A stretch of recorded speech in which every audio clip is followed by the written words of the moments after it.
Je crois que si l'opposition, c'est le fait d'apporter la contradiction au gouvernement en place, c'est le fait de faire des propositions alternatives pour se projeter devant l'opinion comme étant une force crédible, l'opposition n'est cependant pas invention, entretien de polémiques inutiles, notamment sur des sujets qui n'en valent pas la peine. Vous évoquez un projet de révision de la Constitution qui, à ce jour, me semble-t-il, n'existe pas. Et du point de vue du chef de l'État, je crois que toutes les clarifications ont été apportées en tant que de besoin et réitérées chaque fois que nécessaire. C'est le président Patrice Talon qui a fait réviser la Constitution dans un contexte où l'Assemblée nationale lui était acquise à 100%. Il est utile de le rappeler. Et qui, à cette époque-là, n'a pas jugé utile de sauter les verrous de limitation de mandat, sachant très bien qu'à la prochaine occasion, l'opposition serait certainement présente à l'Assemblée nationale. Il ne l'avait pas fait, bien au contraire. Il a fait mettre dans cette Constitution qu'au Bénin, nul ne peut, de sa vie, effectuer plus de 2 mandats présidentiels.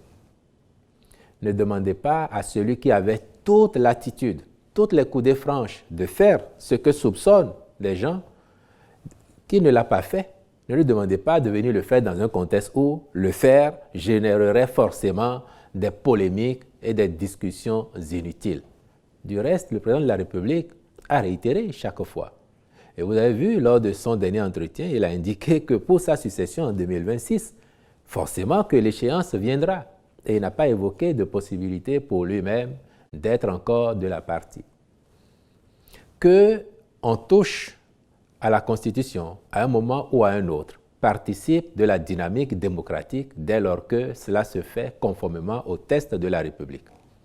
En l'espèce, il m'a semblé avoir entendu, pour autant que mes souvenirs restent fidèles à ce qui a été dit, entendu, disais-je, le président de l'Assemblée nationale, à l'occasion de son investiture, indiquer entre autres chantiers possibles de la législature actuelle qu'il serait envisageable de toucher à quelques aspects de la Constitution tout en préservant le caractère républicain de l'État et la limitation des mandats.